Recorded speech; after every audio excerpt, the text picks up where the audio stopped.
Hello guys, welcome to my YouTube video. आज हम लोग डिस्कस करने वाले हैं sonnet 18 by William Shakespeare, shall I compare thee to a summer's day.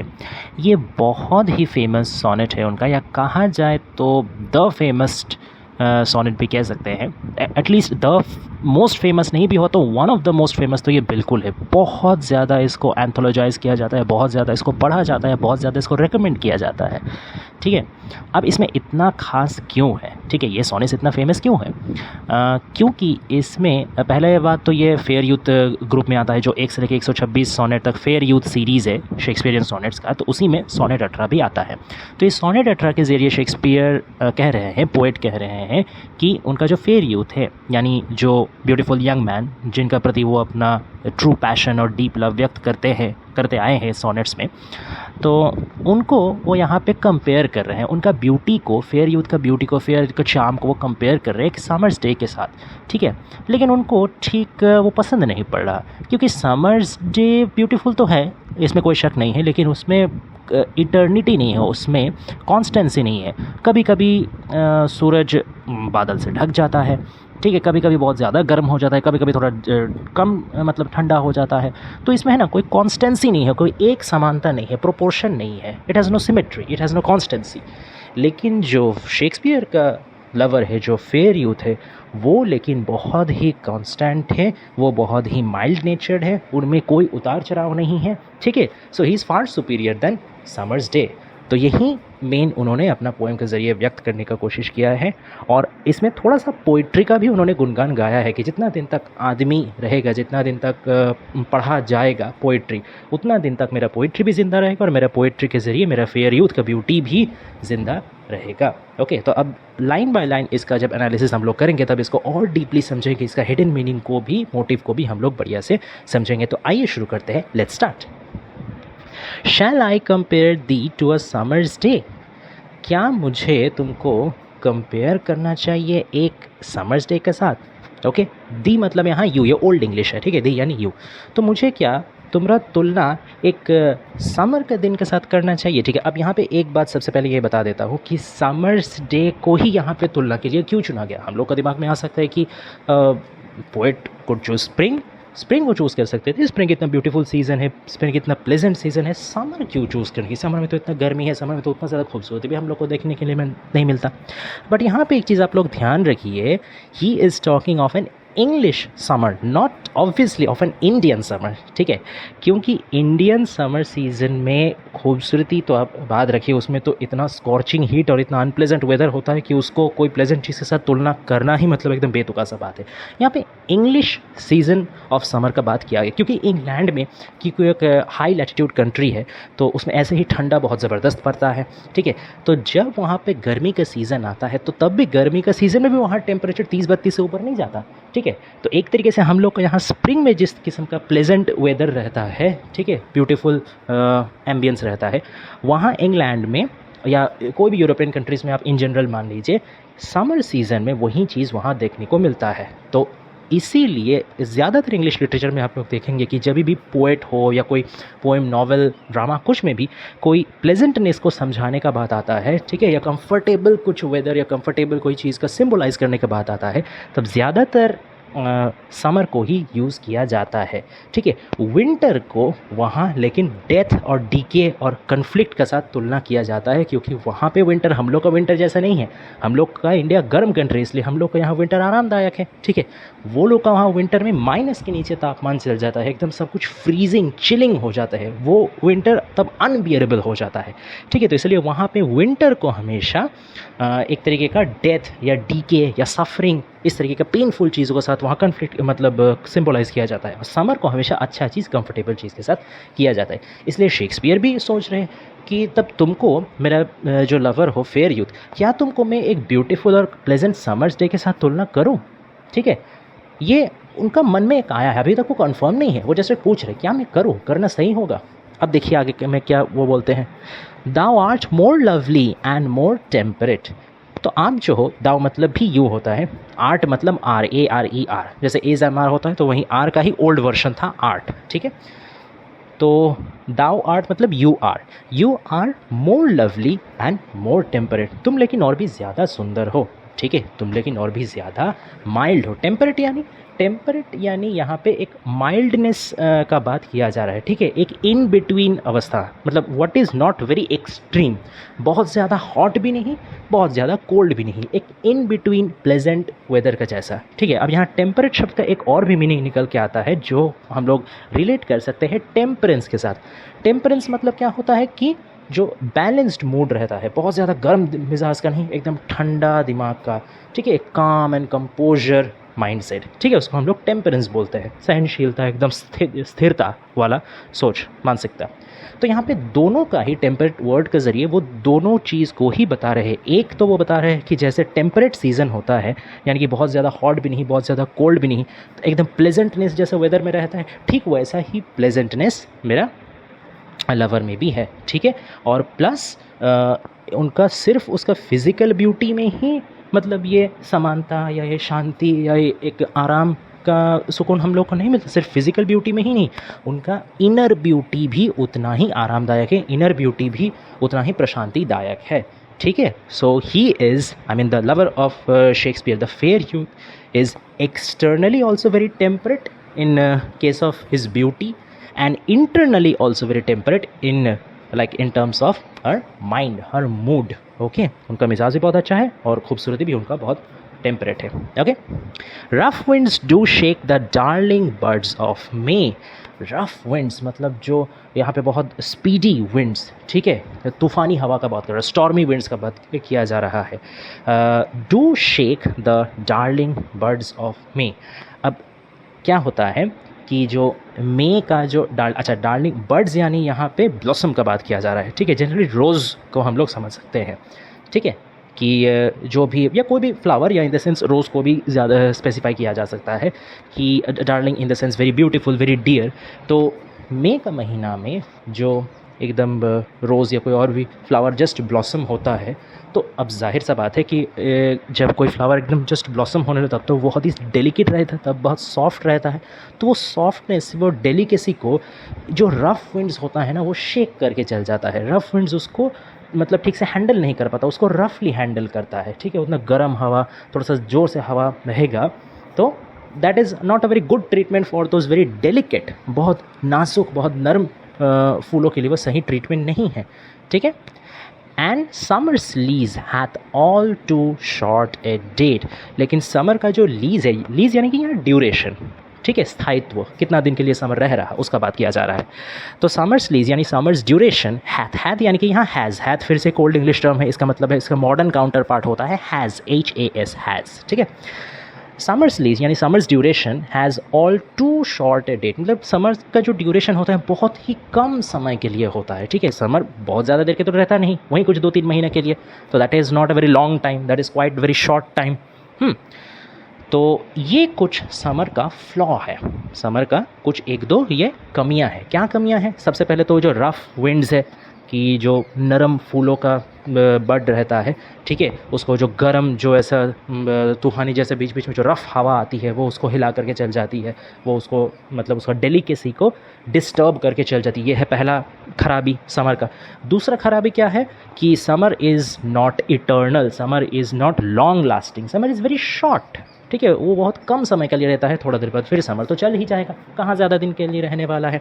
अब यही दोनों कमियों को लेकर पोइट को समस्या है कि मैं अगर समर का साथ तुमरा तुलना करूँ तब तो समर का ये दोनों कमियां भी आ जा रही हैं, लेकिन तुम में यानी कि फेयर यूथ में, शेक्सपियर का लवर में ये दोनों कमियां भी नहीं हैं। He is all perfect, at least Shakespeare is trying to show his lover to be all perfect, okay, a model of perfection, ठीक है। तो उसमें एक भी कमियां हो ये शेक्सपियर को नहीं चाहते हैं, इसीलिए उनमें डाउट है, इसीलिए वो पूछ रहे हैं, इसीलिए वो एकदम देखिए वो डिक्लेयर नहीं कर रहे कि ठीक है तुम समझ डे ही हो, इसलिए पूछ रहे हैं क्या मैं तुमको समझ डे के साथ तुलना करूं। तो करते करते उनके मन में ये 2 ऑब्स्टैकल आ गया कि नहीं, अब दौड़ तुलना नहीं किया जा सकता, इम्परफेक्शन तो हम कभी भी तुम में दिखा नहीं सकते, दैट्स इट। आइए अब अगला समझते हैं। Some time too hot the eye of heaven shines. कभी कभी जो हेवन का आई, अच्छा हेवन का आई मतलब क्या, यहाँ सन का बात किया जा रहा है, सूरज का बात किया जा रहा है, ठीक है। इसको कहा जाता है यूफेमिज्म, ठीक है। मतलब heaven of eye, sorry eye of heaven, तो डायरेक्ट सन ही बोला जा सकता था ना, लेकिन डायरेक्टली सन को सन नहीं बता करके थोड़ा घुमा फिरा करके थोड़ा ब्यूटीफुली इसको एक्सप्रेस किया गया, थोड़ा पोइटिकली एक्सप्रेस किया इनडायरेक्टली। किस फ्रेज के जरिए? कि आई ऑफ हेवन, ठीक है। हेवन यानी यहाँ स्काई, और मतलब एकदम जो पूरा आपका आसमान है, आसमान का इकलौता आँख, इस हिसाब से सूरज को बोला, क्योंकि आँख का साथ लाइट का एक डायरेक्ट कनेक्शन होता है, क्योंकि आँखों में हम लोग लाइट के ज़रिए देख सकते हैं।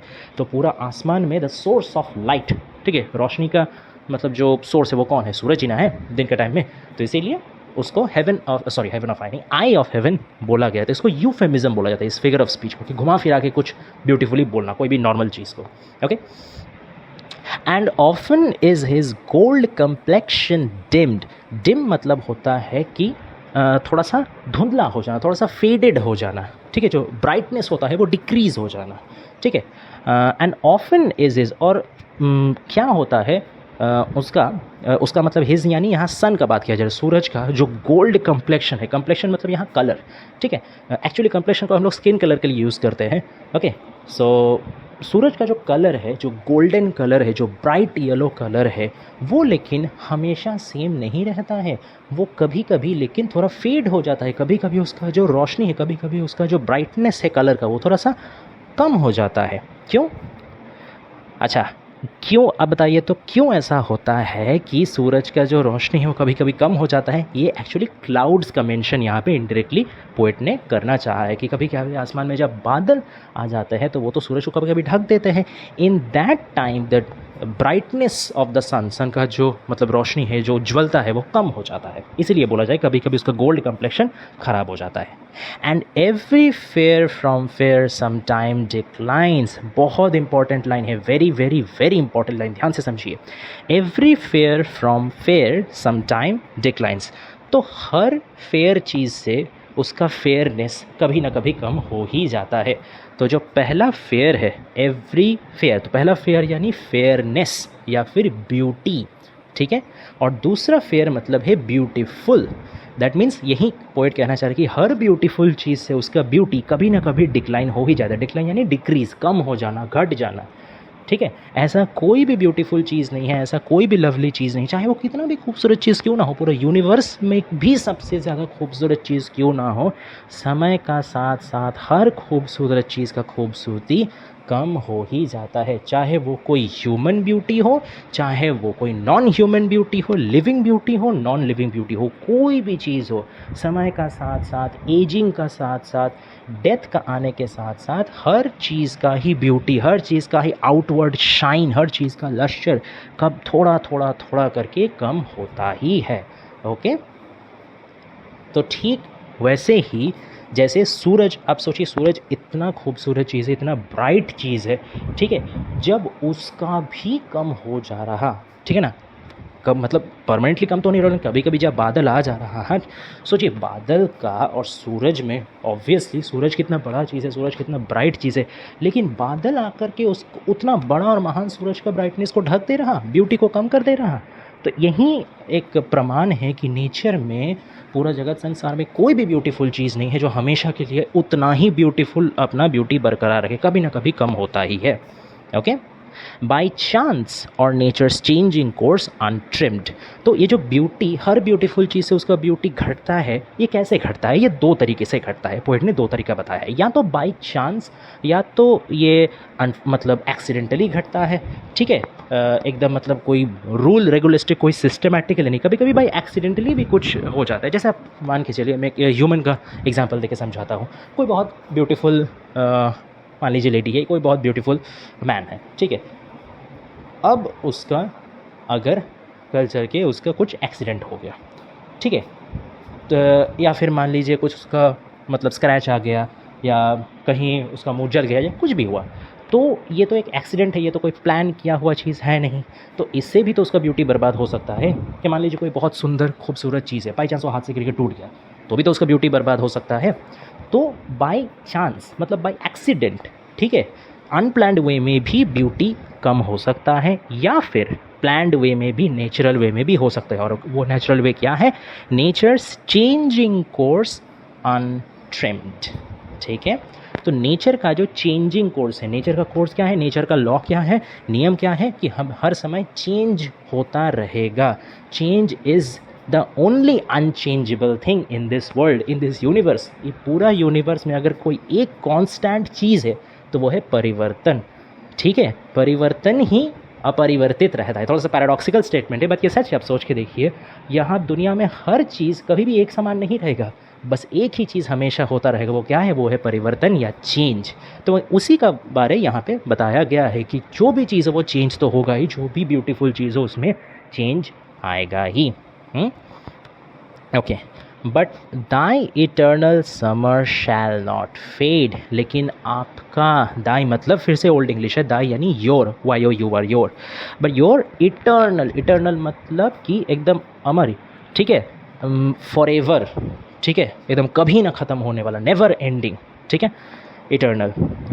समर शैल नॉट फेड, लेकिन तुम्हारा जो, मतलब यहाँ पे पोएट अपना फेयर यूथ को एड्रेस करके बोल रहे हैं कि तुम्हारा जो इटर्नल समर है, इटर्नल समर मतलब यहाँ क्या, समर यानी यहाँ पे ब्यूटी का बात किया जा रहा है, लवलीनेस का बात किया जा रहा है। मैंने पहले ही आपको बताया है कि समर सीज़न को इंग्लिश कॉन्टेक्स्ट में ब्यूटी या लवलीनेस या प्लेजेंटनेस का एक सिंबल का तौर पे यूज़ किया जाता है। वही चीज़, वही सिंबल यहाँ पे पोएट डिकोड कर रहे हैं through his use of eternal summer. Eternal मतलब long living, ever, for ever, never ending. तो तुम्हारा जो कभी ना ख़त्म होने वाला खूबसूरती है, समर तो चलो, समर का खूबसूरती तो फिर भी ख़त्म हो जाता है 2-3 महीने बाद, फिर भी वो 2-3 महीने में भी कभी कभी उसको बादल आके ढक देता है, लेकिन तुम्हारा जो ब्यूटी है उसको कोई नहीं ढक सकता। तुम्हारा जो लवलीनेस है वो कभी नहीं ख़त्म हो सकता। तो तुम्हारा अगर ब्यूटी को हम समर के साथ तुलना करें तो वो नॉर्मल या नेचुरल समर नहीं होगा, वो होगा एक इटर्नल समर। अब यहाँ पे एक और चीज़ समझने का बात है। अब सोचिए, इटर्नल हम लोग किसको बोलते हैं? ठीक है ना, इटर्नल मतलब जिसका कोई डिस्ट्रक्शन नहीं है, जो जिसका कोई मौत नहीं है, जिसका कोई अंत नहीं है। तो ये तो एकमात्र हम लोग डिवाइन बीइंग के लिए यूज़ करते हैं, स्पिरिचुअलिटी के लिए यूज़ करते हैं, गॉड के लिए यूज़ करते हैं, है ना। तो कहीं ना कहीं एक तरीके से शेक्सपियर अपना फेयर यूथ को, अपना लवर को एक सुपर ह्यूमन, एक स्पिरिचुअल, एक डिवाइन स्टेटस में भी डिपिक्ट करना चाह रहे हैं कि तुम कोई आम आदमी नहीं हो, तुम कोई नॉर्मल इंसान नहीं हो, तुम एकदम गॉडली स्टेट में हो, तुम एकदम डिवाइन बीइंग का स्टेटस में हो। ठीक है, सबसे ऊपर आम आदमी का फेलियर से, आम आदमी का कमियों खामियों से बहुत बहुत ऊंचा तुम्हारा स्थान है। ये वो समझाने का कोशिश कर रहे हैं। ओके, तो तुम्हारा जो इटर्नल समर है, कभी ना ख़त्म होने ब्यूटी है, वो कभी नहीं कम होगा, कभी नहीं फेड होगा, कभी नहीं डिक्रीज होगा। Nor lose possession of that fair thou ow'st. Ow'st मतलब ओ, यहाँ वही ST ओल्ड इंग्लिश यूज़ है। ठीक है, तो ओ WE मतलब तुम्हारा जो अधिकार में है, जो तुम पोजेस करते हो, जो तुम्हारा अपना है, वो फेयर को, वो ब्यूटी को कभी भी तुम खोगे नहीं। ठीक है, ये किसको बोला जा रहा है? वहीं फेयर यूथ को बोला जा रहा है कि जो भी तुम्हारा फिजिकल ब्यूटी है, ओके, उसका पोजेशन को, उसका अधिकार को तुम कभी नहीं खोगे, कभी नहीं लूज़ करोगे, हमेशा हमेशा वो तुम्हारे साथ बरकरार रहेगा। तुम्हारा beauty is everlasting. Okay, nor shall death brag thou wander'st in his shade. और ना ही डेथ कभी भी ब्रैग कर सकेगा। ब्रैग यानी बोस्ट करना, अहंकार करना। ठीक है, एकदम प्राउड होकर के बोलना कि मेरा तो ये है, मेरा वो है, एकदम शो ऑफ करके बोलना। तो डेथ कभी भी, जैसे प्राउड होकर डेथ बाकी इंसान को बोल सकता है कि हाँ मैं इतना शक्तिशाली हूँ, मेरा अंडर तो सब कोई आता है, सब कोई इंसान, सब कोई चीज़ मेरे गिरफ्त में आता है। ठीक है, ये डेथ हमेशा प्राउड होकर बोलता है। ठीक है, ये डेथ अहंकार करके बोलता है। लेकिन तुम्हारा केस कुछ अलग है। फेयर यूथ को बताया जा रहा कि तुम डेथ का गिरफ्त में नहीं आओगे। अच्छा, इसमें थोड़ा सा मेटाफोरिकल सेंस यूज़ किया गया है। इसका मतलब शेक्सपियर ये नहीं समझाने का कोशिश कर रहे कि जो फेयर यूथ है, death could not touch him. Definitely death could touch his physical existence, क्योंकि हर इंसान, ये ये नेचुरल लॉ किसी के लिए भी चेंज करना पॉसिबल नहीं है कि जिसका जन्म हुआ है उसका मृत्यु होगा ही होगा। Man is मॉर्टल। तो क्योंकि शेक्सपियर का भी लवर वो भी एक इंसान ही है, तो मृत्यु तो उनका भी होगा, होना ही है, कोई नहीं रोक सकता। लेकिन यहाँ पे शेक्सपियर कहना चाह रहे हैं कि भले ही तुम्हारा शरीर का मृत्यु हो जाए, भले ही तुम्हारा फिजिकल एग्जिस्टेंस एक दिन डेथ ख़त्म कर दे, but your beauty, but your loveliness, that cannot be eraded, that cannot be diminished। क्यों? क्योंकि उसको मैं लोगों का मेमोरी में स्थान दे करके जाऊंगा। ठीक है, भले ही तुम्हारा फिजिकल बॉडी को मैं मतलब अमर करके ना रख सकूँ, तुम्हारा बॉडीली जो ब्यूटी है, तुम्हारा बॉडीली जो चार्म है, वो भले ही डेथ एक दिन ख़त्म कर ले, क्योंकि वो तो तुम्हारा शरीर को ही बर्बाद कर देगा, उसको मैं कैसे प्रिजर्व करूँगा। लेकिन तुम्हारा ब्यूटी को, तुम्हारा लवलीनेस को, इसको, लेकिन इसका याद को, इसका डिस्क्रिप्शन को मैं जन्मों जन्मांतर तक सबके मन में ज़िंदा रखूँगा, अमर रखूँगा। कैसे? आइए समझते हैं कैसे। When in eternal lines to time thou growest, फिर से एस टी मतलब वहीं ओल्ड इंग्लिश का एडेज है, तो ग्रोस्ट मतलब ग्रोज। तो जब तुम इटर्नल लाइन में ग्रो करोगे, लाइंस मतलब यहाँ poetic lines, lines of words, lines written by pen of a poet. ठीक है, तो यहाँ पे जब मैं जब पोइट्री लिखूँगा, मैं जब तुम्हारा सौंदर्य के बारे में, जब तुम्हारा लवलीनेस, ब्यूटी का बारे प्रेज करके पोएम लिखूँगा, तो उस पोएम का हर लाइन में तुम्हारा ब्यूटी प्रिजर्व्ड रहेगा, हर शब्द में तुम्हारा लवलीनेस इंटैक्ट रहेगा। और that beauty, that loveliness captured with in my poetry will be eternal lines. क्यों वो अपना पोइट्री को इटर्नल लाइन्स बोल रहे हैं? क्योंकि पोइट्री कभी भी डिस्ट्रॉय नहीं हो सकता। आप देखिए ना, इसका लाइव प्रमाण देखिए। आज हम लोग पढ़ रहे हैं शेक्सपियर का पोएम, 400 साल से ज़्यादा हो गया है, उनका खुद का फिजिकल डिमाइस हो चुका है। Shakespeare is no more within us today, right? His body, his physical existence has been already destroyed 400 years ago. ठीक है, लेकिन उनका भले ही कोई शारीरिक अस्तित्व नहीं हो, लेकिन आज भी वो हम लोग में ज़िंदा है ना। कैसे ज़िंदा है? उनका पोइट्री का थ्रू, उनका क्रिएशन का थ्रू। और सिर्फ हम लोग तक नहीं, जब तक दुनिया में इंसान रहेगा, जब तक पढ़ाई लिखाई होगी, जब तक पोइट्री ज़िंदा रहेगा, तब तक शेक्सपियर भी ज़िंदा रहेंगे, क्योंकि तब तक उनको पढ़ा जाएगा। हर जनरेशन में उनको पढ़ते आया गया है, हर जनरेशन में उनको पढ़ते आया जाएगा। ओके, और जब तक शेक्सपियर को पढ़ा जाएगा, तब तक शेक्सपियर का पोएम के थ्रू फेयर यूथ को भी याद किया जाएगा, क्योंकि उन्होंने तो अपना पोएम का लाइन में ही उनको जीवित कर दिया है। अपना पोएम का लाइन में ही तो उनका ब्यूटी को, उनका लवलीनेस को, फेयर यूथ को एक अमर फिगर बना के रख दिया है। तो इसीलिए उनका दावा इतना ज़ोरदार है कि कोई बात नहीं, मैं तुमको अपना इटर्नल लाइंस में, अपना पोएटिक लाइंस के ज़रिए अमर कर जाऊंगा, और तुम हमेशा ग्रो करोगे, कभी तुम डिमिनिश होने का तो बात ही नहीं आता। डेथ जो देखिए, एक तरीके से ये अपना पहला जो स्टेटमेंट था कि every fair from fair some time declines था ना, कि हर ब्यूटीफुल चीज़ से ब्यूटी कभी ना कभी ख़त्म हो जाता है। तो उसी स्टेटमेंट को एक तरीके से वो अभी रिफ्यूट कर रहे हैं, उसको अभी डिस्कार्ड कर रहे हैं कि नहीं, वो भले ही वो बाकी सब चीज़ के लिए अप्लाई हो सके, लेकिन तुमको मैं उस कॉमन रूल से बाहर निकाल के लाया हूँ। तुम्हारा ब्यूटी कभी डिक्लाइन तो करेगा ही नहीं, उल्टा और ग्रो करेगा, और ज़्यादा लोगों के जहन में पहुँचेगा, और तुम्हारा ब्यूटी इन लिवन होगा, और तुम्हारा ब्यूटी ग्लोरीफाइड होगा। That I will do, that I can do, and that I have done. Okay, अब आता है आखिरी क्लिंचिंग कपलेट में। ठीक है, देखिए ये जो पूरा 3 क्वाट्रेंस हम लोग पढ़े, ये क्वाट्रेन में एक तरीके से देखा जाए तो जनरली शेक्सपियरियन सोनेट्स में क्या होता है कि पहला 3 क्वाट्रेन में कोई प्रॉब्लम को पहले, कोई प्रॉब्लम या कोई इशू है, कोई कन्फ्लिक्ट को पहले इंट्रोड्यूस किया जाता है, फिर उस चीज़ को एक्सप्लोर किया जाता है, मतलब उसका डीप में डेल्व करके उसका डिटेल्स में पहुंचा जाता है, उसका तह तक पहुंचा जाता है कि क्या ये इशू है, क्या ये प्रॉब्लम है, क्या ये कन्फ्लिक्ट है, क्यों है। ठीक है, और फिर आखिरकार में क्लिंचिंग कपलेट में उसका सल्यूशन दिया जाता है। ओके, और जनरली जो वोल्टा होता है, वोल्टा यानी टर्न, जनरली वोल्टा आपका पेट्रार्कन सोनेट का एक कंसेप्ट है, इटालियन सोनेट का कंसेप्ट है, हालांकि इसको बाद में इंग्लिश सोनेट में भी अडॉप्ट कर लिया गया है। वोल्टा यानी टर्न ऑफ थॉट या शिफ्ट ऑफ थॉट।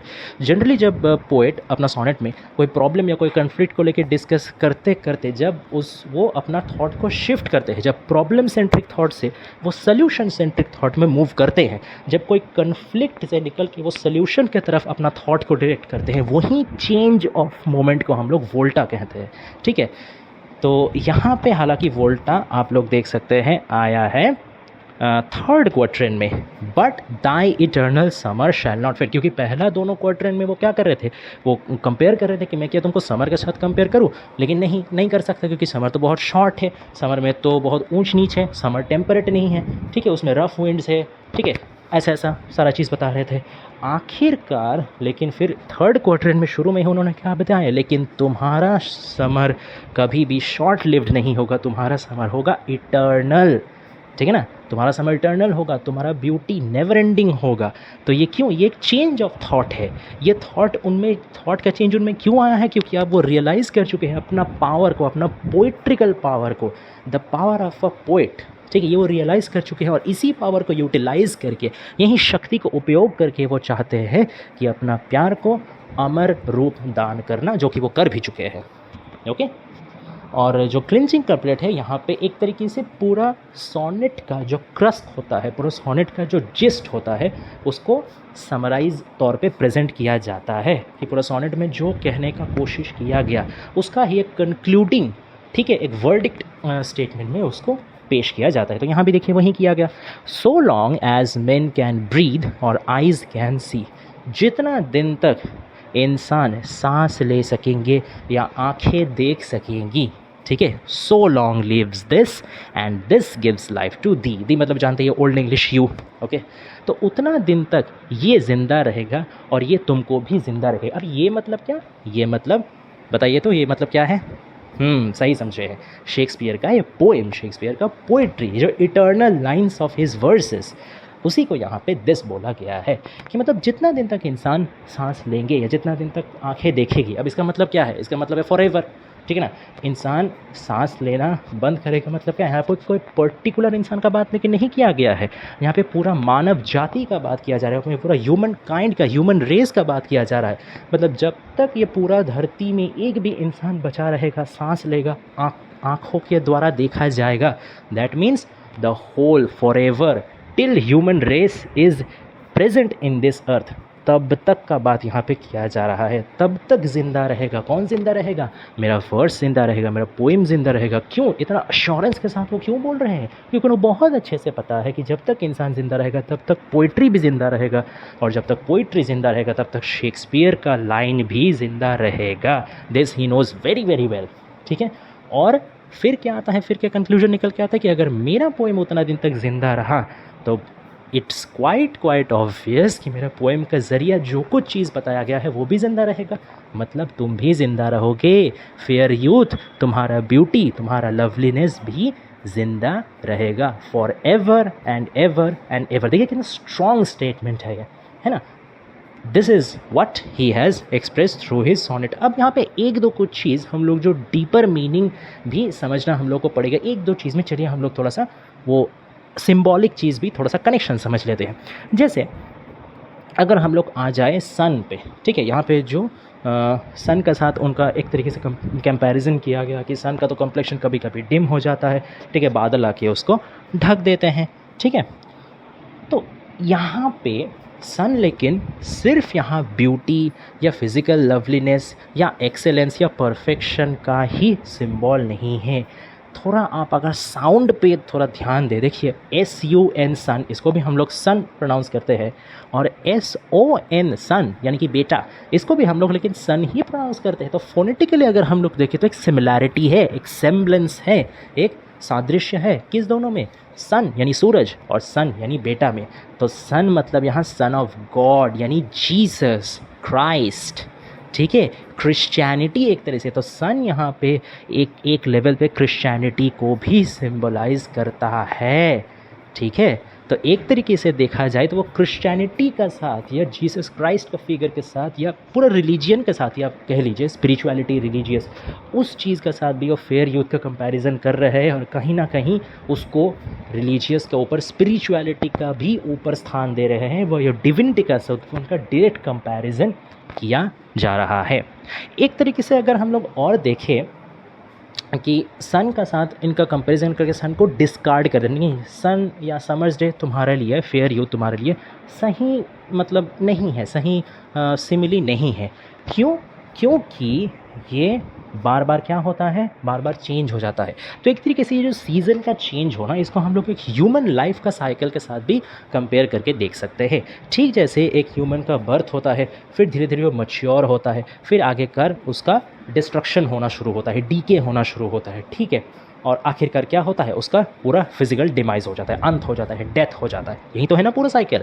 तो सीज़न साइकिल भी हम लोग को कहीं ना कहीं इसी मोड़ पे, इसी रिदम में, इसी टेम्पो में चलता है। आप पहले देखिए, आप समर ले लीजिए, ठीक है, वो एक तरीके से स्टार्टिंग या बिगिनिंग हम लोग कह सकते हैं, ठीक है। फिर जितना जितना मानसून आता है, फिर जितना जितना ऑटम आता है। देखिए ऑटम क्या है, ऑटम है सीज़न ऑफ फॉल, मतलब वो वहाँ क्या, वहाँ आपका मतलब ऑटम सीज़न आने तक पूरा वो मैच्योरिटी को दर्शाता है, ठीक है। मॉनसून में ऑटम आने तक पूरा मैच्योर हो जाता है। तो समर सीज़न को आप बर्थ और डेवलपमेंट के साथ कंपेयर कर सकते हैं। मॉनसून और ऑटम आने तक उसको पूरा मैच्योरिटी के साथ कर सकते हैं। ऑटम से ही क्या होना चाहता है, फॉल होना शुरू कर देता है, मतलब डीके का शुरुआत को आप तुलना कर सकता है ऑटम या सीज़न ऑफ फॉल के साथ। फिर जब विंटर आता है तो that is the complete destruction. Winter में नेचर पूरा बैरन हो जाता है, उसमें कोई भी खूबसूरती, कोई भी चीज़ बचा नहीं रहता, सिर्फ हार्शनेस, एडवर्सिटी भरा हुआ रहता है। तो विंटर को आप लोग यहाँ डेथ का साथ कंपेयर कर सकते हैं। और विंटर के बाद जो स्प्रिंग आता है, स्प्रिंग कहीं ना कहीं एक तरीके से रीजुविनेशन या फिर रिक्रिएशन को दर्शाता है। और अगर हम लोग क्रिश्चियनिटी के साथ इसको कंपेयर करें तो ये रेजरेक्शन ऑफ जीसस को भी कहीं ना कोई पर्याय में उसको भी ये रेफ़र करता है। ओके, रिजरेक्शन ऑफ जीसस की जीसस एक बार फिर दुनिया में आएंगे, ये जो बिलीफ है, ये जो बिब्लिकल नोशन है रिजरेक्शन ऑफ जीसस, इसको भी कहीं ना कहीं दर्शाता है। तो ये भी पूरा आइडिया को वो रिजेक्ट कर रहे हैं, शेक्सपियर रिजेक्ट कर रहे हैं कि नहीं, ये रिजरेक्शन मॉडल, ये जो मतलब लाइफ, मैच्योरिटी, डीके, डेथ, ये पूरा नोशन को ही हम रिजेक्ट करते हैं। ये चीज़ मेरा फेयर यूथ के लिए नहीं है। ओके, मेरा फेयर यूथ को हम एक इटर्नल लाइफ देंगे। तो एक तरीके से वो एक अपना पूरा ऑल्टरनेटिव स्पिरिचुअलिटी, ऑल्टरनेटिव एक्लेसियास्टिका वो प्रेजेंट कर रहे हैं। इस हिसाब से भी हम लोग इस सोनेट को देख सकते हैं। ओके, तो ये था पूरा सोनेट का एक्सप्लेनेशन और हिडन मीनिंग। आशा करते हैं आप लोग को बढ़िया से समझ में आया होगा। अगर कोई और सोनेट या फिर कोई पोएम या कोई भी चीज़ में आप लोगों को हेल्प चाहिए, एक्सप्लेनेशन चाहिए, तो please comment down below. We will make sure that we will make videos on it. और प्लीज़ प्लीज़ प्लीज़ हम लोग को सपोर्ट कीजिए। अगर हम लोग को पढ़ाना वीडियो आपको अच्छा लगता है, चैनल को सब्सक्राइब, लाइक और शेयर कर दीजिए मोर। और प्लीज़ नोटिफिकेशन बेल को भी हिट करके रखिएगा, क्योंकि ऐसे ही वीडियो हम लोग और लाने वाले हैं, तो कोई भी इंपॉर्टेंट वीडियो आपसे मिस ना हो जाए। तो make sure you hit the notification bell icon. Okay, or more videos are coming up, so stay tuned guys. Thanks for watching.